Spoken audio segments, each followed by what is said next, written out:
Hello, everyone, and welcome back. So, what's on tap for today? Well, we've got another reaction view to those lovable lunatic leftist losers on The View, which I affectionately call the rear view, the cackling hens. You know who they are. And today, they're giving their response to Joe Brandon's State of the Union address, which happened last night.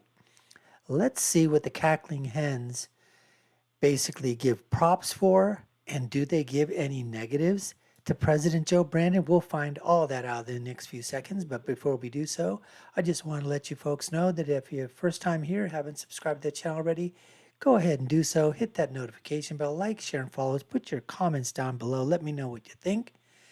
And we're going to get to that video right now. So let's do it and see what's in store with the cackling hens.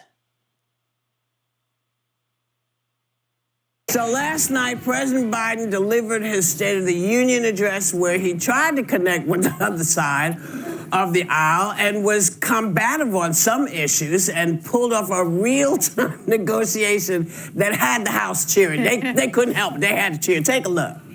Some of my Republican friends want to take the economy hostage. I get it, unless I agree to their economic plans. All of you at home should know what those plans are. Instead of making the wealthy pay their fair share, some Republicans want Medicare and Social Security to sunset. I'm not saying it's a majority. Let me give you, anybody who doubts it, contact my office. I'll give you a copy. I'll give you a copy of the proposal. That means Congress doesn't vote. Well, I'm glad to see you. I tell you, I enjoy conversion. So, folks, as we all apparently agree, Social Security and Medicare is off the books now, right? They're not to be stopped. Okay, I just have to stop the tape right now because, again, this is something that Democrats, progressive, leftists, liberals, they use all the time, that Republicans want to get rid of your Social Security. They want to get rid of everything that we promised you, right? Social Security, taxes, everything. They just want to get rid of it, sunset them, just put them out to pasture, just like the old folks. Isn't that what they basically say by Republicans? Now, it is true that there are some Republicans that are saying that either get rid of it, put something else instead, reform it, go that. We're talking a handful. But what Biden is basically doing, just like he said, not the majority, of course, not the majority, just some people inside there. Okay, all right, so now he basically says, oh, they were in agreement. They were in agreement from the very beginning with 99.99% of the Republicans that they don't want to touch Social Security. Now, is there ways perhaps to make reforms to it, to enhance it, to do things like that? Hey, we're all open to hear ideas for that. But getting rid of it, that was just a straw man that Biden brought up. But this was the only thing, folks, the only thing out of this entire speech, supposedly, that the cackling hens were basically saying that Joe Biden sort of won on. Let's see what they have to say. All right. We got unanimity. That's what you get when you get an older person. Yeah. Because they know how to get you. That's a statesman really with got it. 50-plus years of experience in Congress. Yeah. That's what they got. And I thought it was so masterful. It was. I thought it was so masterful. It was just a stroke of genius that this senile, old, dementiated fool, 50, 60 plus years in the Congress, in the halls of power, boy, he was so powerful and masterful. He pulled the wool over those Republican eyes, didn't he? That's from Assumption Cummings, the racist, bigoted, cultural, racial name appropriator herself. I think it's one of the best times we've seen Joe Biden. Aren't you glad we watched that? Yeah, a good one. It was almost like a a social experiment that played right into his hand because he knows, and Alyssa, you can add some clarification to this, but I didn't realize that this was a small group of people that were proposing this. And so when you throw it out there and then you wait for everyone to say no, then you get this bipartisan uproar of, so we can work together. Yeah, so and everybody you agree saw with it. me. That was great. It was so brilliant. It was masterful. Oh, it was so brilliant. It was so masterful. Here's Alyssa Farrah Griffin or Alyssa Sarah Griffin, whatever, okay? The so-called Mike Pence, conservative Republican. Right. If she's conservative, then I must be freaking liberal. Just so you know. If she's saying that her bona fides are conservatism, I can't, then where does that put me? Not in the conservative camp. Where does it put you guys out there? We must all be leftist, liberal, socialist, Marxist, communist. If she's the one who's saying that she's a conservative, oh, it was so masterful. It was so brilliant. Yeah. Because you bring it up all the time that there are a small number of Republicans, Rick Scott's one of them, who have called for sunsetting Mike Lee, Medicare. Oh, I have it all here. You want to hear who they are? Yeah. Well, let her finish her point. There are a small number of them, but I liked how he handled this because the vast majority of Republicans believe what Whoopi says all the time. This is your money. Medicare, Social Security, that is my money. That's going in. We shouldn't touch it. No. It's different to talk about making it solvent and worrying about it not being there in 50 years, but sunsetting it, getting rid of it is wrong. Yeah. But I just want to be careful because at times my party has said, all Democrats are for defunding the police because one or two people said that. Well, it's not the whole party. Most of the party. That's, in a way, okay, I could say that I would have to say that the majority of the leadership, those people that are in power, those people like, Chuck U. Schumer, okay, Nancy, I drink too much Pelosi, Schiff, Swalwell, AOC, Ilhan Omar. I'm just trying to think of anybody that's in a position of power within the Democrat side, any of those guys that are taking this party further and further to the left. Those are the ones that speak up, the ones that are out there all the time in the media. They're the ones that are proponents. So I would say I'd say 80, 90% of those power players on the Democratic side, they are for defund the police. They were for defund the police until they saw that it wasn't working in their favor. Governing majority don't want to touch it.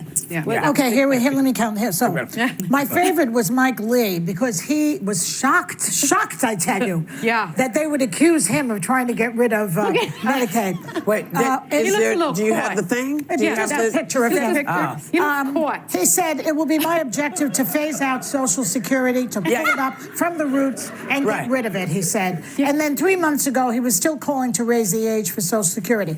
Ron Johnson is on record as wanting the program turned into discretionary federal spending. Very scary words. Yeah. Rick Scott wants it gone. So when you use discretionary secondary spending, when Democrats use that word, oh, it's a beautiful word. It's the perfect word to use. What are you talking about? Republicans use it. Now it becomes scary. On. Lindsey Graham that said seniors may have to take a little less. Oh, wait a minute. Yeah. Hold on. You take less. Quit taking so much of my money. You said I had to pay into Social Security. Yeah. You didn't tell me you were going to take my money and then fool around with it, in the stock market. You didn't tell me what you were doing with my money that's supposed to be sitting there getting stronger. Yeah. So now you mess my money up. I'm going to get less, and now you talking to me like you doing me a favor? That's my money. Yeah.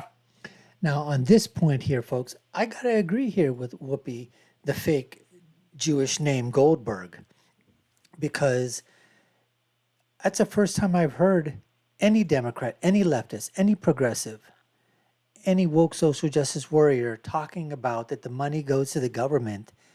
They always say the government is spending, they're doing this, they're doing that.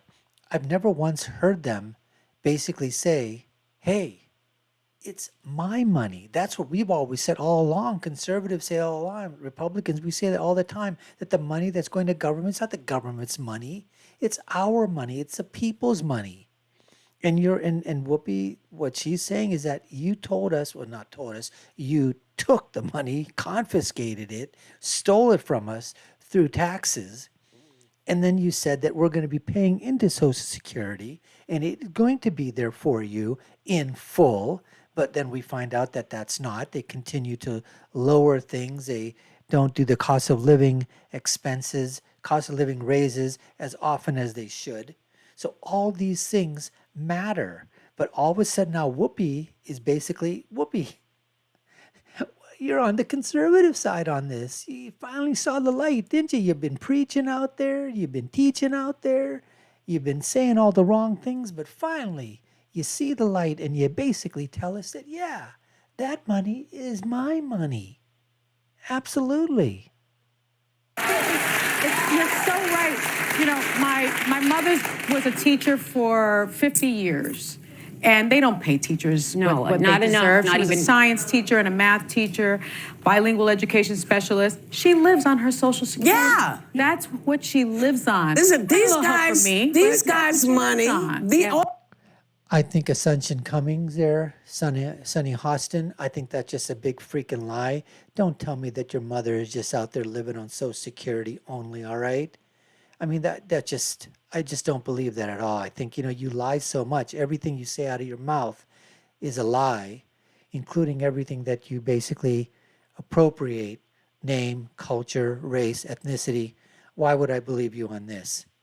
And what's the matter? You're not helping out your mom. You're a multi-freaking millionaire. You're not helping out your mom, helping her live. She has got to live on Social Security. And is that what you're basically telling us? All of them, their parents paid. Their parents paid Social Security. You talking about taking it away like we're so stupid we don't know that's our money. That's our money. They never say things like, these billionaires and these corporations are going to have to live with a little less. They never say that. And they don't even pay taxes. It's always the regular people like our audience here. You're going to have to pay the price for taking a little less. Can I mention one thing that stood out to me? This felt like Joe Biden's opening pitch for a Trump versus Biden rematch, or even a Trump light versus Biden rematch, because he talked about the blueprint for blue-collar America, which I thought was powerful because there's this sense.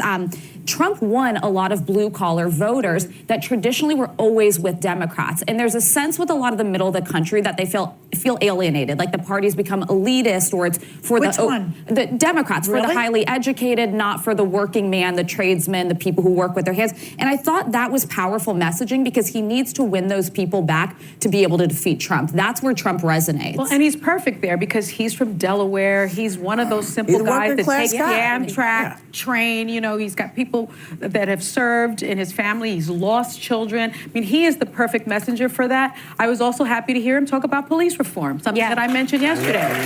He talked about it. I was ecstatic that he said assault ban weapon. He actually said it during the State of the Union. That's what we need. I love that. I loved that. I was a little disappointed because Whoopi and I, we've been on this. Assault ban weapon. Look, he throws in some drop phrases, just like all presidents of the past have done. After today is over, nothing is going to come of it. All right. It was a nice little drop-in thing there. It got the applause. It got people like Ascension Cummings to basically say, hey, that was it. But out of the entire freaking long, unbelievably drawn-out speech for this, it was an abject failure, folks. This speech was an abject failure. Compare this to Trump speeches. Trump speeches were, they were absolutely unbelievable oratorical words that he spoke, that he was talking about things that he had done, that he had accomplished. Biden here, nothing. And this is all that the cackling hens can basically come up with, that he was so masterful that he said, oh, everybody's for Social Security and Medicare, and we'll get rid of the assault ban weapon. I mean, that's it. Oh, and the fact that he's so masterful that he's, going after the real folks, the flyover country, the people that Trump brought over, and that Joe's just a regular guy. He takes the train. He had situations in his family that occurred with his children. Yeah, he's people working around. I've been in, Congress for 50, 60 years. He's just a regular average Joe. Why don't they want to teach black people's history? Well, I was disappointed that he didn't mention that, but then I started to think about He will. Alyssa's point, where maybe he just didn't want to highlight DeSantis during the State of the Union. That's true. Why give him Which any was, credit? yeah. Why give it? This something's coming. I think it was true. It'll be all right. But Trump's the one, by the way, Trump's the one who said, I love the poorly educated. That's a very divisive thing to say, especially since he went to Wharton or whatever the hell. Well, it's also Oh, Trump said I like the poorly educated. Okay. Compared to Hillary's deplorables. I mean, come on there, joyless Behar. What the hell are you talking about? Anyways, like I said before, if this are the 2 or 3, I say basically, that they point out 2 things, really. 2 things. Supposedly that Joe Biden absolutely crushed the Republicans on. The assault weapons ban, he brought that up. And obviously, everybody's for Social Security, everybody's for Medicare, right? That was it out of the entire speech. Unbelievable, folks. This was a freaking disaster of a speech. It was a disaster of a presentation. And the cackling hens, we knew that the verbal diarrhea and the mantra that was going to be shouted from the rooftops was Joe Biden, he's back and he's going to beat Trump or anybody else, right? Wait just a few days, a few weeks. Play this thing back and see the next time Joe makes a mistake or Kamala Horizontal Harris makes a mistake. And let's see what these cackling hens have to say then. Anyways, folks, we appreciate you taking the time to watch. You've been watching the Dr. Nasir Shaikh Show. I've been your guest host. My name is Dr. Nasir. Subscribe to the channel, like, share, and follow us. Put your comments down below.